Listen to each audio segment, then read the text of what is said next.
Hello friends, अस्सलाम वालेकुम। आपके सामने एक तकरीर पेश करूंगी। मेरे तकरीर का उन्वान है यौम जमहूरिया। हमारा मुल्क 15 अगस्त 1947 ईस्वी को आज़ाद हो गया। मुल्क पर अवामी हुकूमत शुरू हुई, लेकिन सही मानों में जिस चीज की सबसे बड़ी कमी रह गई थी वो ये कि उस वक्त हमारा अपना कानून नहीं बल्कि मुल्क में वो दस्तूर और कानून चल रहा था जिसे अंग्रेजी हाकिमों ने बनाया था। ये कानून ज्यादातर गैर मुल्की था और उसमें बहुत सारी खामियां थी। इसका दूसरा मतलब ये भी था कि हम आजाद तो थे, लेकिन हमारे मुल्क में कानून चलता था। अंग्रेजों का चुनांचे मुल्क के बड़े बड़े लीडरों ने उस बड़ी जरूरत की तरफ तवज्जो दी। डॉक्टर अंबेडकर उस वक्त मुल्क के सबसे बड़े माहिर कानूनदा थे। उनकी निगरानी में हिंदुस्तान का दस्तूर बनाने के लिए दूसरे माहिरी कानून की एक कमेटी बनाई गई। उस कमेटी ने दिन रात एक करके बड़ी मेहनत और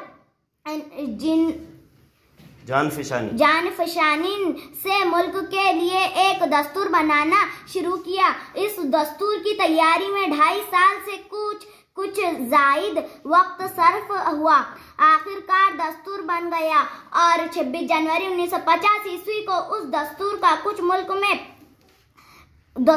मुल्क में नफाज हुआ। सच पूछिए तो 26 जनवरी आज़ाद हिंदुस्तान की तारीख में निहायत अहमियत का दिन है। 15 अगस्त 1947 ईस्वी को यौम आज़ादी की इब्तिदा हुई और 26 जनवरी 1950 ईस्वी को उसकी तकमील हुई।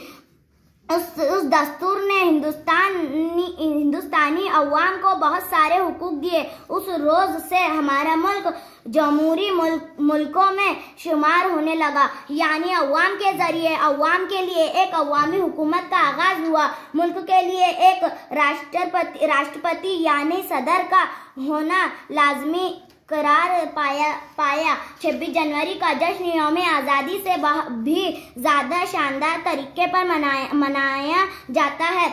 दिन में प्रोग्रामों का और रात में चिरागा का एहतमाम रहता है। सरकारी और गैर सरकारी इमारतें बुक़ाए नूर बन जाती है।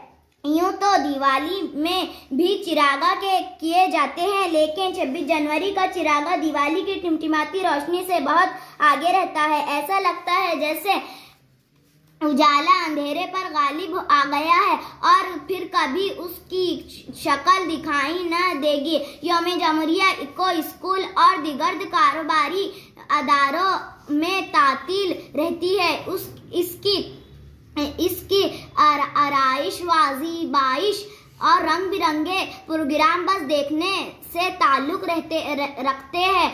अवामी मुकामात पर भी यौम जमहूरिया के रंग बिरंगे प्रोग्राम मनाए जाते हैं, जिसमें जोक दर जोक अवाम शरीक रहते हैं। शुक्रिया। अस्सलामु अलैकुम।